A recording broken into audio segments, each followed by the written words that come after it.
Hello students, we are starting macroeconomics. The first unit of your macroeconomics book is national income and related aggregates. Here we are studying first chapter, introduction of macroeconomics. Before we start, please make a notebook and note all the important points which I am explaining here. Let's understand what is macroeconomics. Macroeconomics is a part of economic theory that studies the economic as a whole, such as national income, aggregate employment, general price level, aggregate consumption, aggregate investments, etc.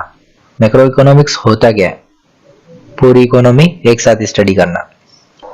Economy में क्या क्या है, जैसे national income, aggregate employment हो गया, या aggregate consumption हो गया, या एग्रीगेट इन्वेस्टमेंट हो गया, वो सब. Its main instrument are aggregate demand and aggregate supply. इसके मेन टूल्स क्या है? Aggregate demand and aggregate supply. It is also called the income theory और एम्प्लॉयमेंट थ्योरी. इसी को अपन इनकम थ्योरी या एम्प्लॉयमेंट थ्योरी भी बोल सकते हैं. 11th क्लास में आप लोगों ने माइक्रो इकोनॉमिक्स पढ़ी थी और मैक्रो, इन दोनों में एक बार डिफरेंस देख लेते हैं ताकि मैक्रो और अच्छे से समझ में आ जाए. पहला meaning, micro economics it is study of individual economic units of a economy. ये इंडिविजुअल की स्टडी है. और मैक्रो इकोनॉमिक्स क्या है? It is a study of an economy as a whole. ये पूरे इकोनॉमी की एक साथ स्टडी है. ये इंडिविजुअल की है और ये पूरी इकोनॉमिक्स की है. माइक्रो इकोनॉमिक्स में आई आता है और मैक्रो इकोनॉमिक्स में ए आता है. इस आई का मतलब है इंडिविजुअल और इस ए का मतलब है एग्रीगेट. एग्रीगेट मतलब सब एक साथ. तो ये याद रखने का तरीका है. माइक्रो में आई आता है, आई मतलब इंडिविजुअल की स्टडी है, और मैक्रो में ए आता है, ए का मतलब एग्रीगेट की स्टडी है, मतलब पूरी इकोनॉमी की एज अ होल स्टडी है. Aggregation, micro economics deals with individual unit. There is limited degree of aggregation. For example, an industry is a aggregation of firms. और मैक्रो इकोनॉमिक्स में क्या है? It deals with the economy as a whole. There is a vast degree of aggregation. For example, economy is aggregator of all industries. Micro economics में individual units की अपन study करते हैं, इसलिए लिमिटेड डिग्री ऑफ एग्रीगेशन है. और macro economics में अपन economy as a whole पढ़ते हैं, पूरी इकोनॉमी पढ़ते हैं, इसलिए वास्ट डिग्री ऑफ एग्रीगेशन है. वास्ट मतलब फैला हुआ. उसका मैक्रो इकोनॉमिक्स का डिग्री ऑफ एग्रीगेशन बहुत फैला हुआ है. एग्जाम्पल है, industry is aggregation of firms, मतलब छोटी छोटी फर्म्स को मिला के एक इंडस्ट्री बनती है, और बड़ी बड़ी इंडस्ट्रीज को मिला के एक इकोनॉमी बनती है. तो जो फर्म्स को मिला के इंडस्ट्री बन रही है वो माइक्रो इकोनॉमी का पार्ट है, और जो इंडस्ट्रीज को मिला के इकोनॉमी बन रही है वो मैक्रो इकोनॉमी का पार्ट है. तीसरा है central problems. It deals with central problems of allocation of resources and related principles and policies. और macro economics deals with central problem of determination of level of income and related principle policies. Micro economic की problem क्या है? Allocation of resources. 11th class में अपन ने जो limited resources है उसका allocation पढ़ा. अब इसमें मैक्रो इकोनॉमिक्स में अपन एक लेवल ऑफ इनकम डिटरमाइन करेंगे. Tools for study. The main instrument to study micro economics problems are demand and supply. And macro economics में the main instrument to study macroeconomic problems are aggregate demand and aggregate supply. Micro economics के tools क्या है? Demand and supply, क्योंकि वो individual की study है. और macro economics economy as a whole की स्टडी है, पूरी इकोनॉमी की स्टडी है, इसलिए उसके टूल्स एग्रीगेट डिमांड और एग्रीगेट सप्लाई होंगे. आगे वो डिफरेंस देखते हैं. Determinant. Price is the determinant to solve the problem. उसमें प्राइस डिटरमाइन करते थे प्रॉब्लम सॉल्व करने के लिए, और इसमें income is the determinant to solve the problem. इसमें इनकम डिटरमाइन करेंगे प्रॉब्लम सॉल्व के लिए. मेथड ऑफ स्टडी क्या है? It uses partial equilibrium analysis, that is it shows affect of one factor on the study assuming other things being equal. मतलब ये partial equilibrium analysis use करता है. इसका मतलब क्या है? ये एक फैक्टर पे इफेक्ट बताता है और ऐसा अज्यूम अपने को करना पड़ता था कि बाकी जो फैक्टर्स है वो इक्वल है. लेकिन मैक्रो इकोनॉमिक्स में क्या है? It uses general equilibrium analysis as independence among macro economics variable like total income, total savings, total consumption etcetera. इसमें सारे वेरिएबल एक साथ इफेक्ट होते हैं. For example, total income, total savings, total consumption, ये सब एक साथ इफेक्ट होंगे, इसलिए ये जनरल इक्विलिब्रियम एनालिसिस यूज करता है. अल्टरनेटिव नेम क्या है माइक्रो इकोनॉमिक्स का? It is also known as price theory or macroeconomics alternate name. It is also known as theory of income and employment.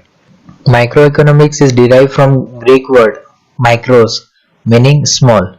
ये ग्रीक वर्ड माइक्रो से derive हुआ है जिसका मतलब है स्मॉल, और मैक्रो एक ग्रीक वर्ड मैक्रोस से डिराइव हुआ है जिसका मतलब है लार्ज।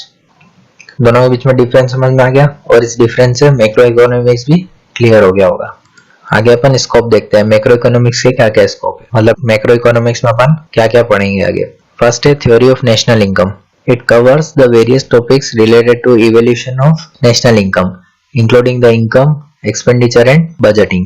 इसके अंदर अपन क्या क्या पढ़ेंगे, जो भी नेशनल इनकम से रिलेटेड जो भी टॉपिक्स है वो सब, फॉर एग्जांपल इनकम हो गया, एक्सपेंडिचर हो गया, बजटिंग हो गया, वो सब। सेकेंड है theory of money. Macro economics analyses the function of reserve bank in economy, the inflow and outflow of money along with its impact in employment level. Macro economics क्या analyse करता है, reserve bank के functions को, और उस function को analyse करने के बाद वो इनफ्लो और आउटफ्लो मनी का पता लगाते हैं, और उससे एम्प्लॉयमेंट लेवल पे क्या इम्पैक्ट होता है वो भी मैक्रो इकोनॉमिक्स से पता लगता है। नेक्स्ट है theory of international trade.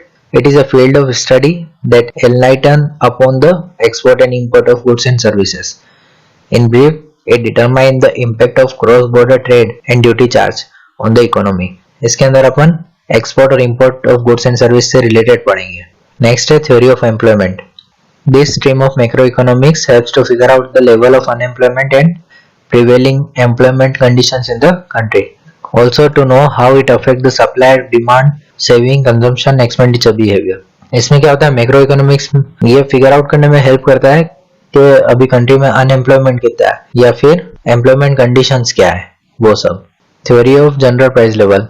The most important of all is the analysis of product pricing and how these price level fluctuate because of inflation and deflation.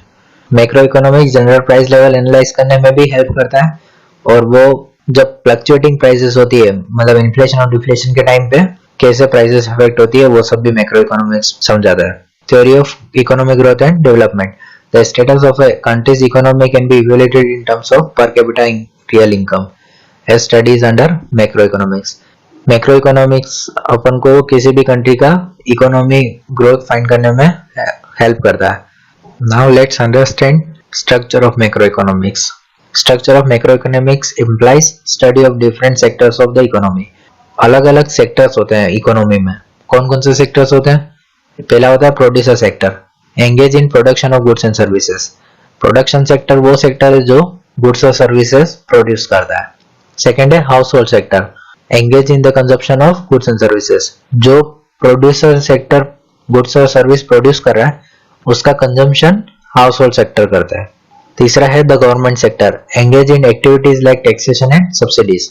एक गवर्नमेंट सेक्टर है, producer sector पे taxes लगाता है या फिर उनको subsidies provide करता है। Rest of the world sector, engage in exports and imports. जो ये प्रोड्यूसर सेक्टर प्रोड्यूस कर रहा है उसका ही एक्सपोर्ट या इंपोर्ट वो rest of the world sector में होता है। और लास्ट है फाइनेंशियल सेक्टर, इसी को अपन फाइनेंशियल सिस्टम भी बोल सकते हैं। It engage in activity of borrowing and lending.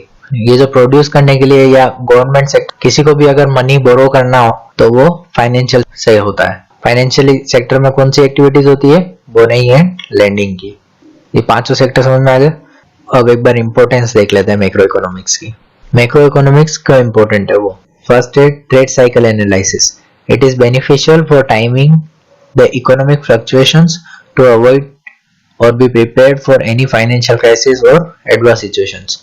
मतलब कोई भी अगर फाइनेंशियल क्राइसिस आ जाए या कोई सिचुएशन आ जाए जो अपने लिए फेवरेबल नहीं हो, तो उस केस में मैक्रो इकोनॉमिक्स फ्लक्चुएशंस को अवॉइड करने में हेल्प करती है। Economic policies formulations, framing of monetary and fiscal policies majorly depend upon study of prevailing macro economics conditions in the country. जो फिस्कल पॉलिसीज और मॉनेटरी पॉलिसीज होती है वो मैक्रो इकोनॉमिक्स के बेसिस पे ही बनती है। Downsize the effect of inflation and deflation. Macroeconomics also help the government and financial bodies to be prepared in the situation of economic instability. जब भी इन्फ्लेशन या डिफ्लेशन होगा तो ये जो मैक्रो इकोनॉमिक्स की स्टडी है वो गवर्नमेंट या दूसरी फाइनेंशियल बॉडीज को हेल्प करती है उसको अवॉइड करने में। facilitates material welfare. This stream of economics gives a broader perspective of social and national issues.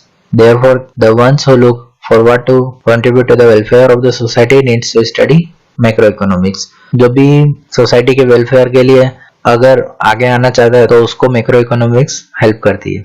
Regulate economic system. It ensures or keep a check over a proper functioning of country's economy and actual position. मतलब ये country की actual position जानने में या उसके economy के functioning जानने में भी हेल्प करती है. Resolve economic issues.